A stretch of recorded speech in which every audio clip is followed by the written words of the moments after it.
Welcome back to another episode with Q&A with TNC.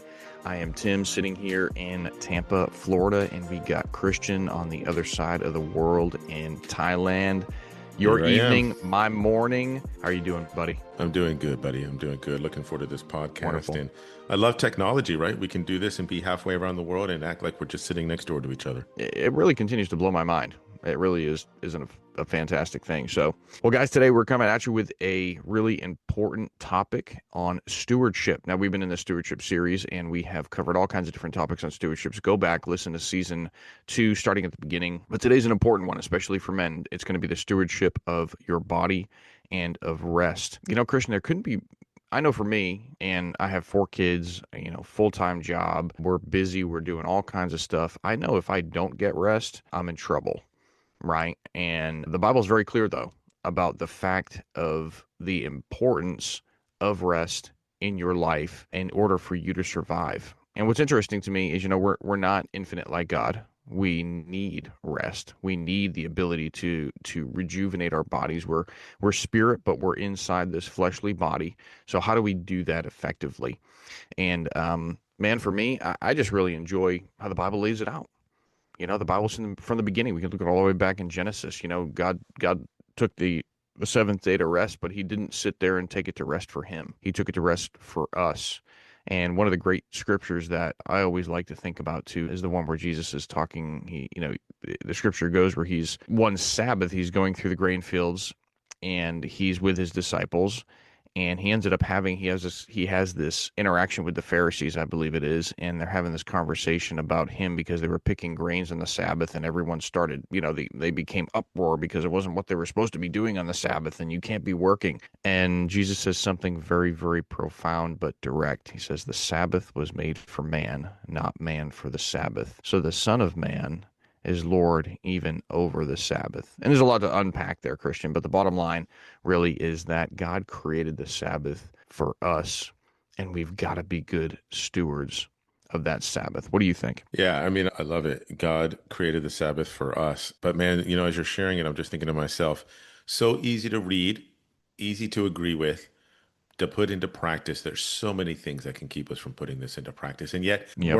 we're not even just talking about Sabbath or rest for the body, but what did God create? Body, soul, and mind. So how are we taking rest emotionally? How are Yeah. we taking rest spiritually? So let's say, we're going to deal with the first part, which is rest for the body. But I also want our listeners to be thinking, but what does it also mean to have rest for your mind and rest for your spirit, Yeah. right? And so I think it's going to be a great topic today. And so, yeah, let's kick off with what does it mean to have rest for the body?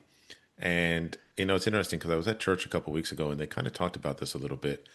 And we live in a completely different time than they did back in the Bible days, right? I always think to myself, it'd be easier to rest back in the Bible days, right? There's no social media. There's no pressure. There's just daily life in your village. And it's Yep. basically, once the sun goes down, you kind of have to rest. There's no Yeah, it's true. electricity. There's no internet. There's no, You got candlelight, baby.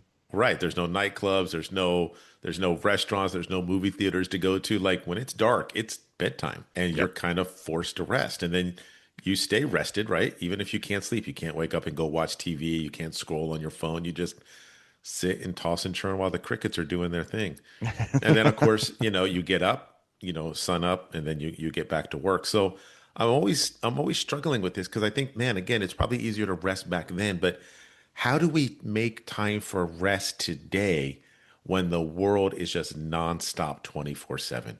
New York, Yeah. the city that never sleeps, right? Yep. Tokyo, one of the biggest, most well-lit cities in the entire world. And even if we don't live in a city, just information, entertainment, and distraction are the temptations that we face. And so how do we navigate rest in this current state that we live in? I think it's a great question. And I think first we need to step back and go, okay, well, what's the importance of it? If we are going to get burnt out physically, what is that going to lead to, right? We're going to lead to probably poor decision making. It's probably going to lead to eventually getting sick. It's going to lead to being in a poor emotional state. It's interesting how God created us because he created us body, soul, spirit, like you talked about, our body, soul, mind, and they all play together. And so the better rested we are physically, the better we are mentally, the better we are spiritually. It's funny in my household sometimes with the four kids running around, and my wife and I, we joke about having to monitor people's blood sugar because people get cranky when they get hungry, man. People get cranky when they when they get tired. And it's so much more difficult sometimes to focus on what we need to do spiritually when we don't have those things taken care of in our lives. And so when it comes to being able to do this and do this effectively, especially for the body and for your own physical body, there's important things. We need to understand how to live healthy. We need to understand how to eat healthy. We understand how to put good fuel in your body, because hey, listen, eating a good piece of fruit is a lot better than eating a candy bar. A candy bar tastes great, but you're going to pay for it in about, an hour when you have that sugar crash. You just got to be careful about how that's done. And we live in the information age where, Christian, it is so easy to find out what is healthy and what isn't. It's not, Right, this isn't right. something where we can plead, ignorance anymore. And so what do we need to do from a physical standpoint is I subscribe to what and Jesus did. Jesus took a Sabbath. He took a rest. He would go and pray. He would separate himself from the madness or the busyness around him. And I love what you said because it is true. This was easier. I truly believe it was. It was easier in Jesus' day. It was easier for the Israelites. And so for us it becomes a lot more of a deliberate thing we have to do. And one of the things we've started doing in our household is actually looking at Friday night into Saturday as a time of actual physical rest. And we can't always do it, right? And we're held to different standards than the Jews are, right? As Gentiles, we're not commanded to to keep the Sabbath like they are, but it is in the Ten Commandments. So how much honoring do we want to give toward God?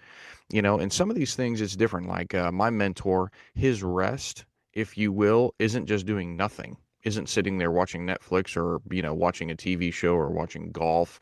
His rest is actually going out and doing something physical, as far as not work, but maybe going out playing volleyball with his friends.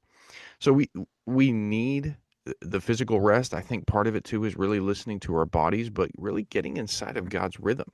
Like you have 6 days to go out there and get after it, but you have to rest for a day, depending on what that looks like. And rest also has a lot to do with how well you sleep. How are we going to take that one day a week to make sure that, hey, I'm not hitting my alarm clock getting up at 5 a.m. to go accomplish something?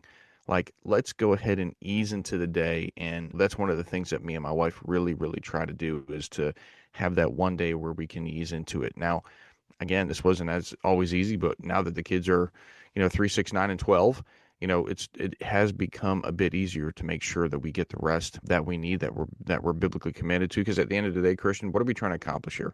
We're trying to accomplish being more effective for the kingdom. I want to be better at being a dad, better at being a husband, better at being an employee, better at being a business owner, or whatever, my vocation and calling is. But I can't do that unless I have some structured, good rest in, because I've been on the other side of that, right? I've run and run and run and run, and your body will eventually make you rest if you do not rest. And that's just the way that God has created us. And it's interesting because we have that choice. And this is how he operates in many areas of our life, which is kind of funny to think about it, right? Like you will eventually have to do what I've called you to do in this area, or there will be discipline because of it. And so, man, that's what I subscribe to. I don't know, how things are over in your world in Thailand, but and you're in a different situation, no kids, married, but how does it look Right, like for you? Because it doesn't mean right. you don't have your plate full. Sometimes it means without kids you get more stuff going on. So tell me what you think. Yeah, that's right. I mean, it's good because as I'm listening to you share, I like the word that you brought up. You said our structure.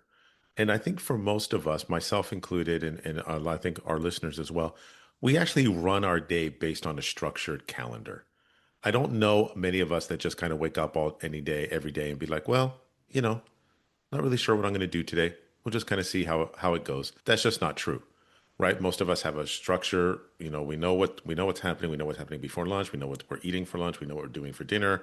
We know what Yep. the nighttime looks like. So if we use that as kind of the way that we look at our day, we have a structured calendar routine. Then here are two principles to consider with your everyday routine.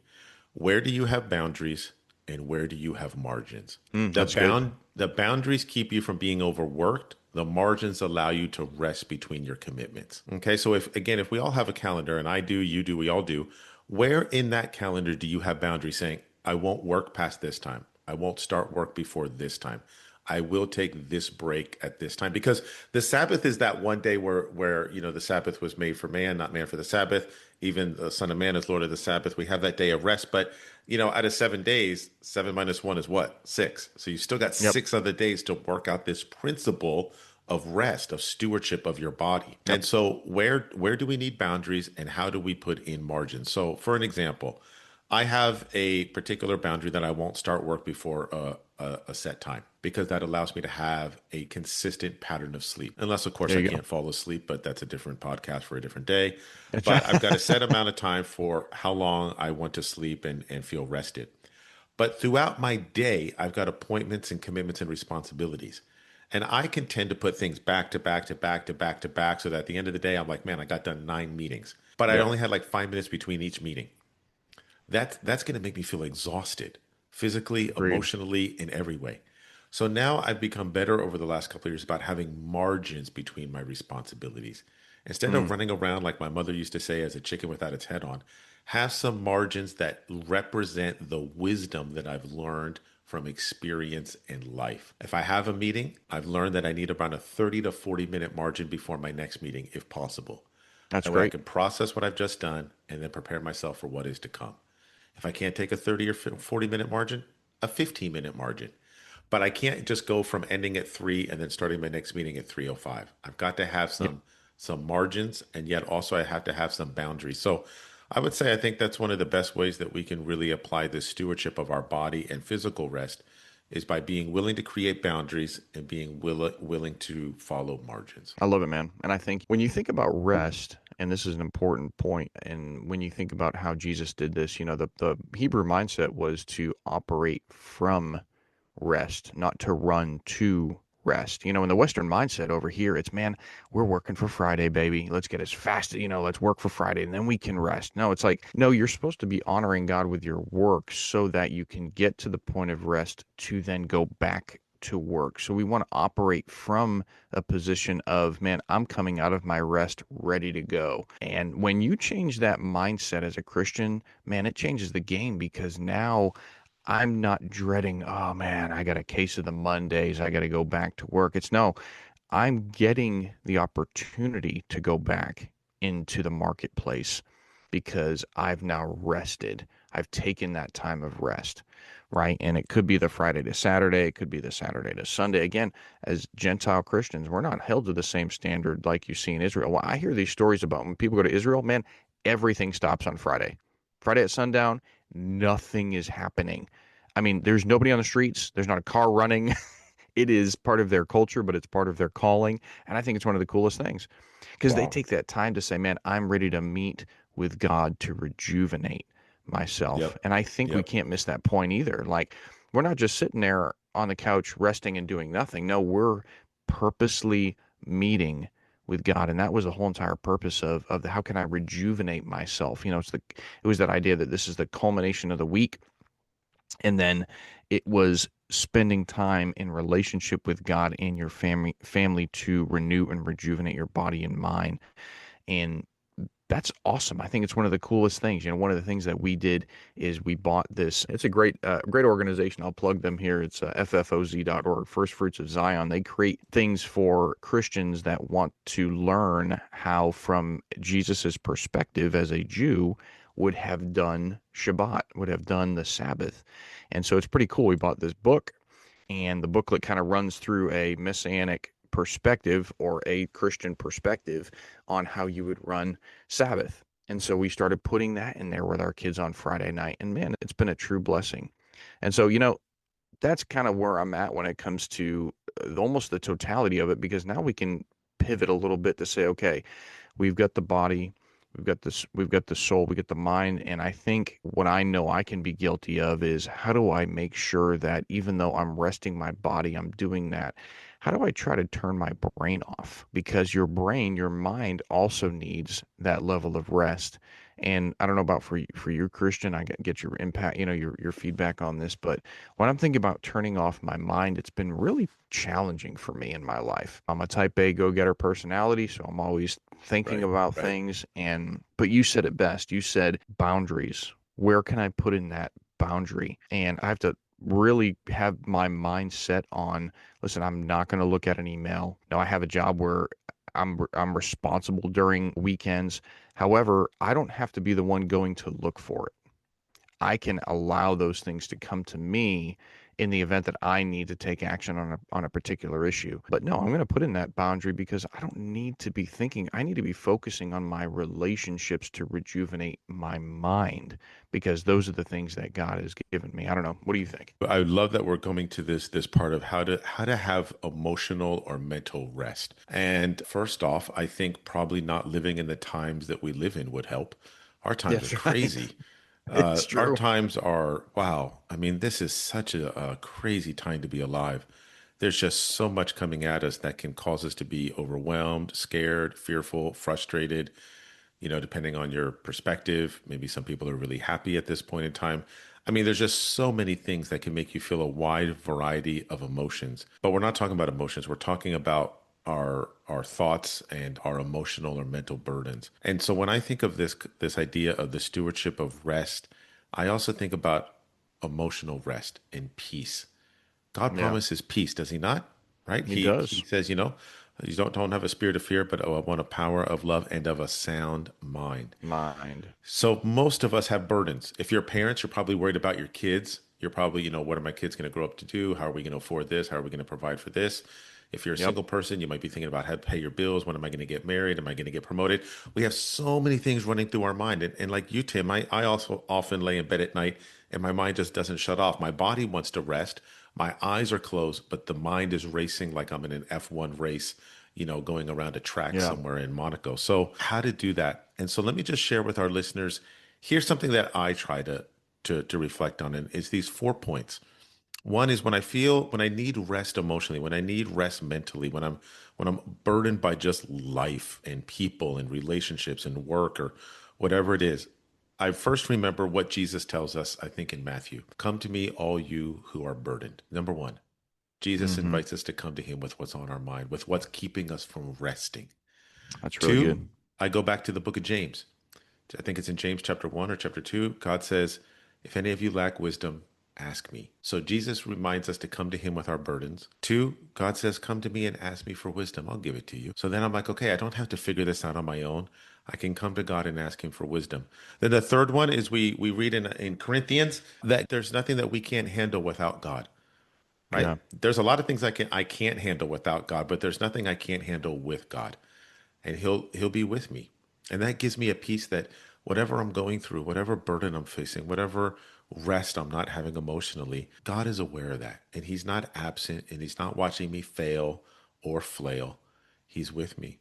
And then finally I come back to the book of James at point number 4, that everything that we go through, everything is to refine us and to draw us closer to God. Mm, And so when I have those emotional burdens, when I have those mental burdens, by coming to Jesus and by coming to God and asking for wisdom and giving my burdens to Jesus and knowing that God is with me, that I don't have to face it alone, it helps me grow in my faith. it's It good. helps it helps refine me, and it helps mature me in my walk with God. And so that's how I find stewardship with rest for my mind. That's really good. It's interesting to me too because I'm sitting here listening to you and thinking about, man, what is it that I have been able to grow in this area that brings me that peace, right? We think about, was it John 16:33 talks about in this life you will have trouble, but take heart, for I've overcome the world. That one runs through my mind, my peace I have, my peace I give to you. And so there's this concept, especially as men, like, hey, we want this. I think intrinsically we're after being able to actually get this rest and have this peace in our life. And I can't be there unless I understand the promises of Scripture, like you just went over. And the one Hmm. that really sticks out to me too for a man is that Romans 8:28 verse, right? That all things are working for the good for those who love God and are called according to his purpose. I mean, when I'm struggling mentally, when I'm struggling with a situation in my life, when I'm asking and seeking wisdom, man, I can hang my hat on, am I qualifying myself for all things to work for the good. And I think sometimes it's a hard conversation for us as men to sit there and go, man, I know I need to rest. I know I need to get myself mentally in the space I need to be in, but what are my requirements for that? And what is God calling me to do? And he's also, a couple of things, right? He's calling us to Shabbat. He's calling us to Sabbath, but he's also calling us to understand that we're his children. Like he's on our side. And I can sit here and know, man, everything is working for the good because I do two things. I love God and I'm called according to his purpose. And there's a huge word there. And that word is being able to submit as a man, to be vulnerable and to go, you know what? I give this to you, God. Last night at our men's group, we had an off campus night, so we ran over and got tacos. It was Taco Tuesday, baby. You just can't beat Taco Tuesday, right? And so I Taco ran from Tuesday is baseball always a good practice. Tuesday. Oh man, it's just pure ministry. It's wonderful. And so I ran from practice with my son over there, and we have a guy who is in this weird limbo state at his job where he just got promoted, but they just get rid of his department all at the same time. So it was a very strange situation. And he just looked right at me and he just says, you know what? All things are working for the good. Like I'm totally trusting God. I'm totally walking this path right now of going, you know, I'm not 100% sure where my next two paychecks are coming from. And I got to tell you, Christian, he handled it a lot better than I would have, right? Because that's just a totally different space in his mind. But he is walking this out. He's going, you know, I know that this is what God wants me to do. I know that I love him and I know that I'm called according to his purpose. So I get to sit here and hold him to his promises. And I think sometimes as men, we get weirded out about, holding God to his promises. Listen, he's big enough to handle that. He's big enough for you to go, here's a promise. I'm going to do my part and I'm expecting you to show up and you do your part. I think God grows our faith like that. And so part of our resting is also leaning into these promises and going, you know what, you've overcome the world. I get that. I can rest in that. And I can also rest in the fact that all things are working for the good for those who love him and are called according to his purpose. And that's how you can start and entering into your emotional rest, going, you know what? God has got me. He's got me. He's got my family. He's got my extended family. Like he's got my job. He's got all of this stuff. And then when you get quiet and you can enter into that rest, then you can do two important things. God, what do you want me to know? And what do you want me to do? And when you can rest daily and you can enter into that rest for, the one day a week, you can start asking some of these questions and you will be shocked at what God will say, here's what I want you to do.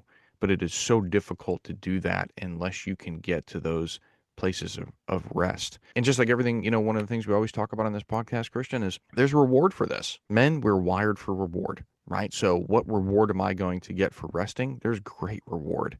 Not only you're going to feel physically and mentally better, but I truly believe you come out of those with greater clarity. And sometimes this world tries to bury you as a man and not give you clarity and keep you distracted. And man, I don't know if you have any thoughts on that, but for me, that's Yeah. where it's at for me. That's where Yeah. it's at. We got to start with that baseline. Yeah. And there is a reward for trusting God and for coming to him. As you said, there's that clarity. And then I would just add the word peace, you No, know. it's huge. It's hard to get close to Jesus and feel chaos. I'll tell you that. That's right. That's right. Right. Whether it's physical chaos in the world that you live in, or whether it's emotional, mental chaos of the things that are burdening your heart and your mind. When Jesus says, come to me, he offers, as you said, clarity Mm-hmm. and he offers peace.